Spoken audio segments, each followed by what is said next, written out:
Good morning, students. Welcome to General Science class.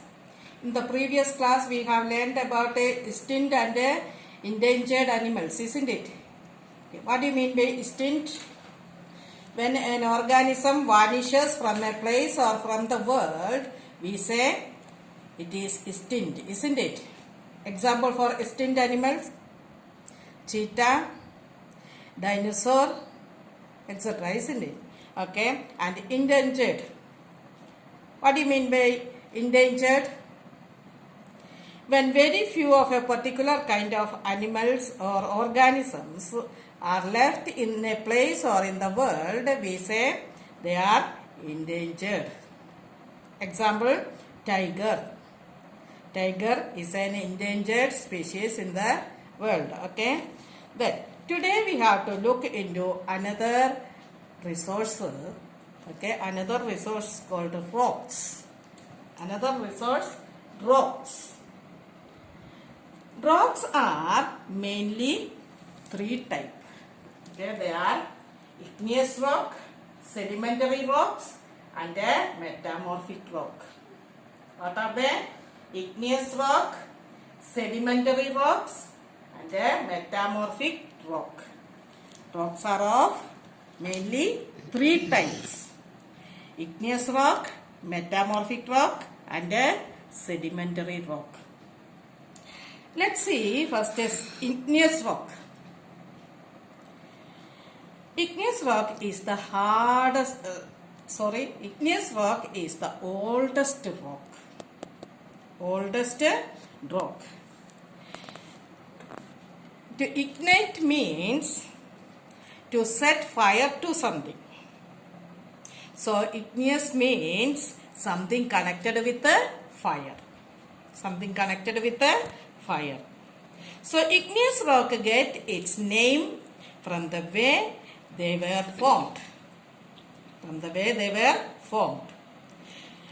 See, in the beginning, when the millions of years ago, when the earth was formed, it was molten rock. The earth was molten rock, means melted rock. Very hot and fiery. Okay. Then, years and years it continuously rained, and the top layer or the outer layer of the earth hardened, cooled and hardened, and formed the rock. This rock only igneous rock. Understand? Okay. And this outer layer of the earth is called the crust. The outer layer of the earth is called a crust. Okay. So how the igneous rock formed, did you understand? The earth was, in the beginning, the earth was molten rock or melted rock, and it rained continuously for years and years, and the melted rock hardened and formed the igneous rock. Okay. And when the igneous rock formed when from the lava from volcanoes. Okay.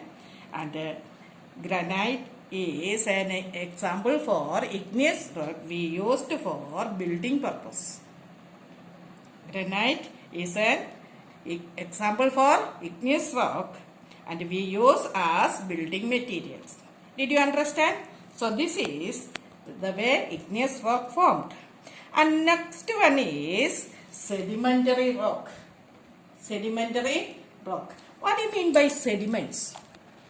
Sediments are the soil parts, and including these dead particles of plants and animals.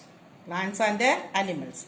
I'll show you. See this. Add some soil to the water. Add some soil to the water and stir it, and stir this mixture and keep it for a while.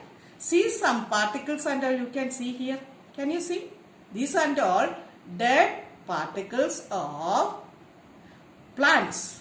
Dead parts of plants. See, root. I think root of plants. See, root and leaves and all of plants. Okay. Dead particles of plants and animals. After some times, these soil and dead particles will settle down under the this bottom of this jar. That is called the sediments. That is called the sediments. Did you understand? Likewise, many layers of sediments form at the bottom of seas and oceans. From where these sediments? See, from the land, the soil, clay, and along with these dead particles of animals and plants, everything is carried by rainwater and rivers to the lakes and oceans. And in the water itself, there are some aquatic animals and plants dead, isn't it? For example, shells of aquatic animals, and other plants and animals are also died and settled at the bottom of the oceans and seas. And for many years, it get pressed due to the pressure of the earth. It change into sedimentary rock. Okay? Like that only the sedimentary rocks are formed. Okay? That means the sediments of plants and animals along with the clays and the soil together settle under the bottom of the lakes and seas, and over millions of years these sediments get pressed together and form sedimentary rocks. Sandstone and limestones are example for sedimentary rocks. Okay, sandstone and limestones are example for sedimentary rocks. Sandstone is used for building purpose, and the limestone is used as lime. Okay, for making lime.